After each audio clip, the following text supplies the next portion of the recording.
vous êtes en train de dîner le soir en famille. On frappe à la porte. Vous ouvrez, un inconnu se présente. Il vous dit, est-ce que vous avez quelque chose à manger? J'ai faim. Alors, ahlan wa sahlan, entre donc. Tu vas partager notre repas. Et il s'installe, vous l'accueillez gentiment. À la fin du repas, il vous dit, vous savez, j'ai raté mon train. Est-ce que vous n'auriez pas un lit pour passer la nuit? Alors, les parents se regardent dans les yeux et disent, bon, on va faire que les enfants quittent leur chambre, on va les mettre quelque part dans le salon et ouvrir à ce bonhomme cette chambre des enfants. Le lendemain matin, petit déjeuner. Alors, quels sont vos plans pour aujourd'hui? Bon, j'ai décidé de passer la journée avec vous. Ah, c'est gentil ça. Bon. Alors, petit déjeuner, déjeuner, et le soir on lui dit alors, il dit, j'ai quelques problèmes de logement, est-ce que je peux passer une deuxième nuit? Bon, tu es le bienvenu. Il se regarde. Et le troisième jour, il dit, vous savez, j'ai une femme et quelques enfants aussi qui sont un peu dans la difficulté. Est-ce que je pourrais les amener? On lui dit, non, alors là, vraiment, c'est gentil de nous dire tout ça, mais nous, plus que ça, on ne peut pas. Cette petite histoire évoque ce qui se passe en Europe aujourd'hui.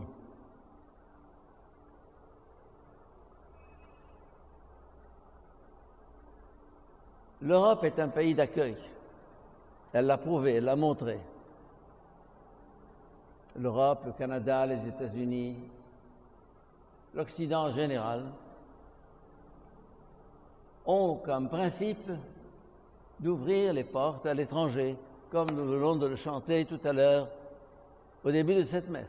Ouvre ton cœur à l'étranger, ouvre tes portes à l'étranger. Ça, c'est l'Évangile qui est passé dans cette Europe qu'on dit athée ou incroyante.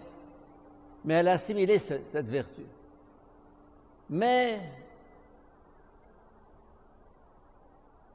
où s'arrête l'hospitalité? Où s'arrête le devoir d'hospitalité? Vous allez me dire, il y a des limites? Bien sûr, il y a des limites.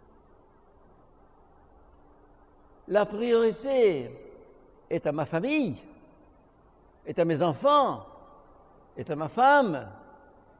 Oui, je peux ouvrir la porte pour un dîner, même pour une nuit, même pour une deuxième journée.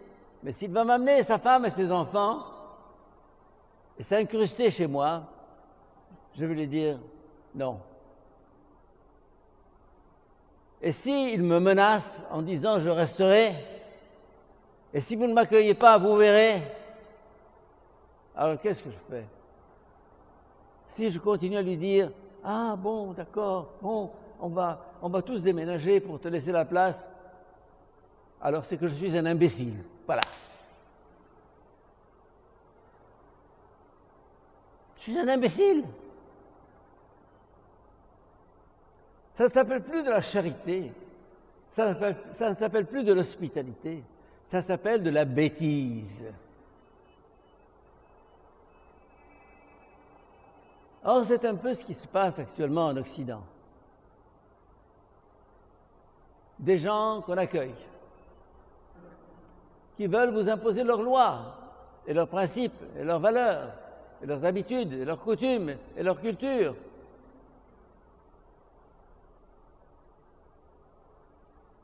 Et à ma grande surprise, l'Occident dit « oui, oui, oui, oui, oui, on recule, on accepte, on recule, on accepte, on pactise. Mais jusqu'à quand? Vous allez me dire, mais c'est la charité évangélique, c'est le message de Jésus. Tu comprends rien.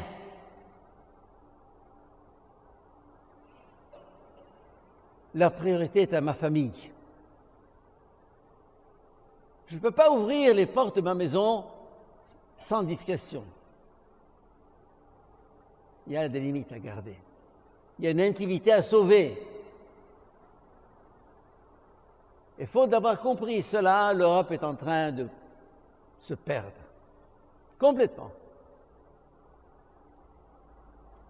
Si le Seigneur nous a donné un cœur pour aimer, il nous a donné une tête pour penser. Et quand les deux ne vont pas ensemble, c'est fini.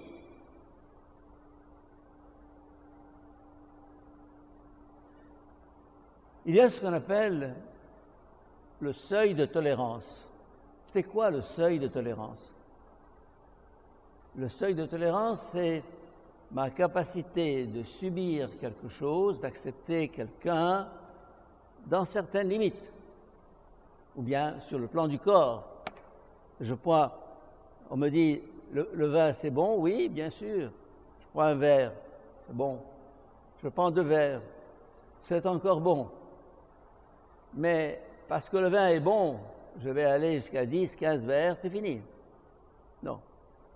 Le seuil de tolérance, c'est 1 verre, 2 verres, finito. Après, c'est fini.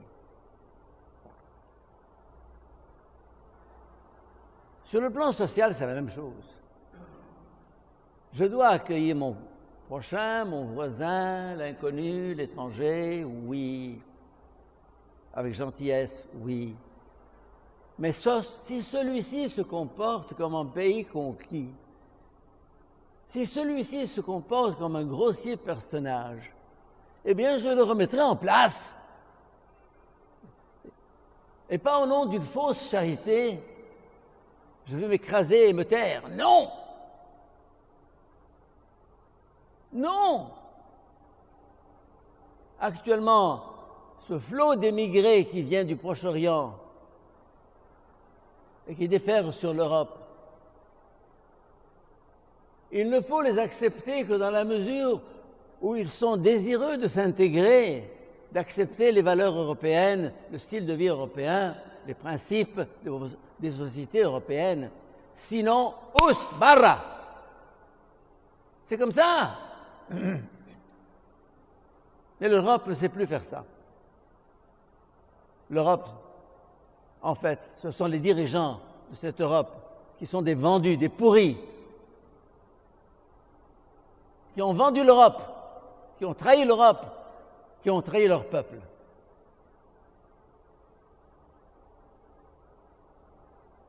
L'Allemagne, en 1 an, a accueilli 2 millions de réfugiés.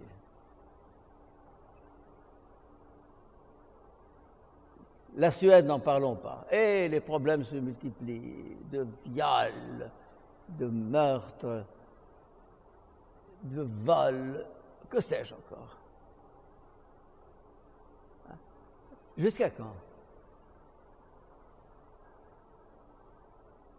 On me dit, tu es fanatique. Je ne suis pas fanatique. Je suis réaliste. Charité bien ordonnée commence par soi-même. Charité bien ordonnée commence par sa famille et sa maison et les gens de sa maison. Bien ordonnée. Il y a un discernement à faire. Le seuil de tolérance, à partir d'un certain seuil, je ne peux plus tolérer plus que ça. Comme le corps. Quand il y a une climatisation raisonnable, c'est très bien. Mais comme en Égypte, on aime le maximum de climatisation, on vous met dans une boîte frigorifique et on vous dit « Shayran la takif ». Eh bien non, cette semaine j'ai attrapé une grippe parce que, non, il y a un seuil de tolérance. Eh bien, mes chers amis, ce que je dis de l'accueil de l'Europe, je peux le dire au niveau de l'individu. On s'accueille, on s'aime, on se supporte jusqu'à un certain point. Mais à partir de ce point, il y a à dire à l'autre, stop, arrête, parlons ensemble, discutons. Discutons. Je suis bon, mais je ne suis pas bête. Or, il y a des gens qui sont bons et bêtes. Si vous voulez que les rapports entre mari et femme fonctionnent bien, sachez à un moment donné dire à votre femme ou à votre mari, passe, ça suffit. Commencez par le dire gentiment. Mais s'ils ne comprennent pas ce langage, montez d'un cran, et puis d'un cran.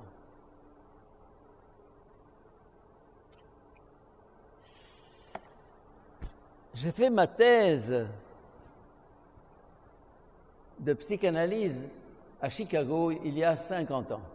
Je suis en train de chercher à la publier. Sur la bouche. Vos bouches sont charmantes.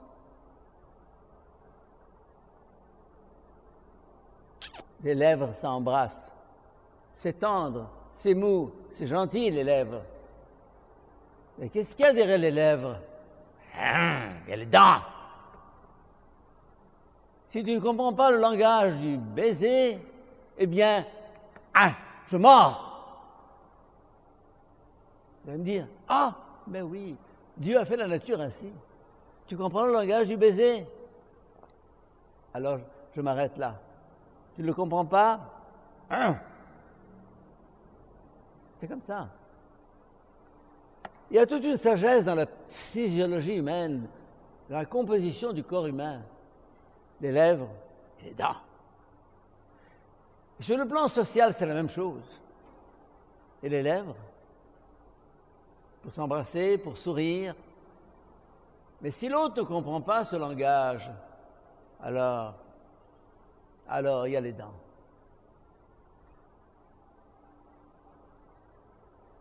Vous allez me dire, c'est pas très évangélique ce que tu dis.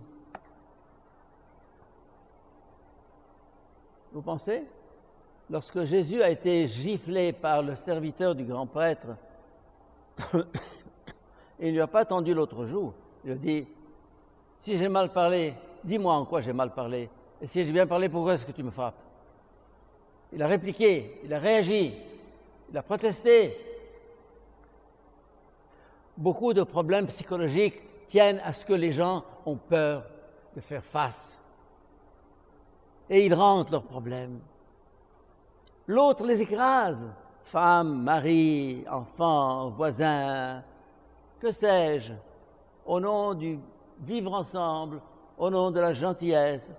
On le laisse passer, on accepte, on avale des couleuvres. Non!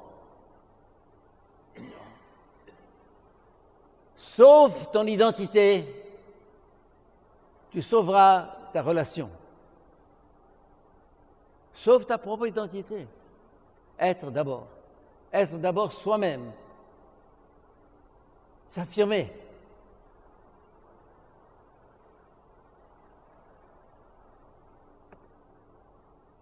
Je l'ai vécu dans ma vie.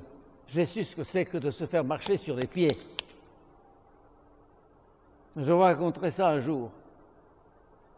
Vous le trouverez d'ailleurs dans Internet, là où je raconte ma vie. Et j'ai réagi un jour, après avoir été écrasé, piétiné. J'ai cassé tout.